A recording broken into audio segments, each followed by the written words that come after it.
तो गैस यहाँ पे देखते हैं कि change into active voice and passive voice. Active voice से पैसिव वॉइस में बदलने के लिए सबसे पहले क्या करते हैं, सबसे पहले यहाँ पे हमको फार्मूलाज याद होना चाहिए। फार्मूलाज क्या है, यहाँ पे फार्मूलाज हम लिखे हैं ऑब्जेक्ट प्लस ईजेएमआर प्लस वर्ब का थर्ड बाई सब्जेक्ट। ठीक है, तो एक्टिव वॉइस पैसिव वॉइस बनाने से पहले हमको एक चीज़ ध्यान देना पड़ता है, जो सब्जेक्ट होता है उसको ऑब्जेक्ट करते हैं, जो ऑब्जेक्ट होता है उससे सब्जेक्ट करते हैं।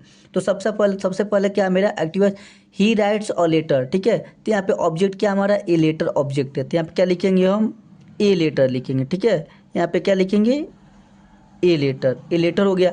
अब देखिए हमारा ए लेटर यानी एक पत्र है। ठीक है, एक पत्र है एंड सिंगुलर है, तो यहाँ क्या करेंगे इज लगाएंगे। यहाँ पे सिंगुलर के लिए यहाँ पे इज लगाएंगे, ए लेटर इज। फिर यहाँ पे देखते हैं कि वर्ब है, फार्मूला के हिसाब से चलते हैं, मिस्टेक नहीं होगा। यहाँ पे वर्ब क्या इसमें राइट में सोता लिखना क्रिया है, तो राइट के क्या होगा रिटेन होगा, तो यहाँ पे लिख देंगे WRITTEN रिटेन। ठीक है, फिर यहाँ पे बाई लिखा तो यहाँ पे बाई लगाएंगे।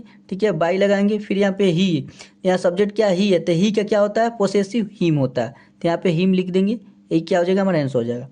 फिर सेकेंड देखते हैं कि यू ईट द फूड। ठीक है, यू ईट द फूड, इसमें ऑब्जेक्ट क्या है, इसमें ऑब्जेक्ट क्या है यहाँ पे द फूड है, तो इसलिए यहाँ पे क्या लिखेंगे, यहाँ पे लिखेंगे द फूड। ठीक है, द फूड लिखेंगे। अब देखिए द फूड हमारा क्या सिंगुलर है। ठीक है, सिंगुलर के लिए हम किसका प्रयोग करते हैं, इज का प्रयोग करते हैं, द फूड इज। अब देखिए यहाँ पे वर्ब, ठीक है, यहाँ पे वर्ब क्या ईट मीन्स होता है खाना, तो वर्ब का थर्ड फॉर्म लगाएंगे इसमें, तो ईटेन हो जाएगा। ठीक है, ईटेन।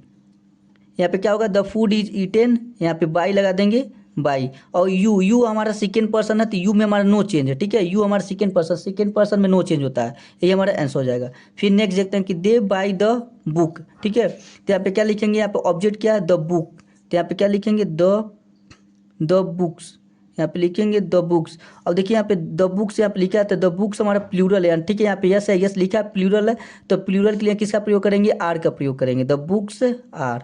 ठीक है, द बुक्स आर। यहाँ पे देखते हैं वर्ब क्या, वर्ब का थर्ड फॉर्म है, तो बाई का क्या होता है बोट होता है। ठीक है, यहाँ पे लिखेंगे BROUGST ब्रोट। ठीक है, फिर यहाँ पे बाई है, तो यहाँ पे बाई लगाएंगे। हम फार्मूला के हिसाब से चलेंगे तो मिस्टेक नहीं होगा, तो यहाँ पे बाई है तो यहाँ पे बाई लगाएंगे। फिर यहाँ पे सब्जेक्ट क्या है दे, तो देम का क्या होता है पोसेसिव देम होता है। ठीक है, the books are brought by them. फिर नेक्स्ट देखते हैं कि आई लर्न इंग्लिश, तो यहाँ पे देखते हैं कि ऑब्जेक्ट क्या है, ऑब्जेक्ट हमारा क्या है इंग्लिश है, तो यहाँ पे लिखेंगे इंग्लिश। ठीक है, इंग्लिश। अब देखिए इंग्लिश हमारा सिंगुलर रहता है, इंग्लिश के लिए इसका प्रयोग करते हैं, इंग्लिश इज। अब देखिए वर्ब का थर्ड फॉर्म क्या है लर्न का क्या होता है लर्न होता है। ठीक है, यहाँ पे लिखेंगे LEARNT लर्न बाई। अब देखिए आई का पोसेसिव क्या होता है, आई का पोसेसिव मी होता है। अगर आप लोग को समझ में आया हो तो ऐसे ही एक्टिव वॉइस से पैसिव वॉइस चेंज करने के लिए हम नेक्स्ट टॉपिक लेके आएंगे। ठीक है, यह प्रेजेंट इंडेफिनिट टेंस का था, इसके बाद हम नेक्स्ट लेके आएंगे प्रेजेंट कंटिन्यूअस टेंस का।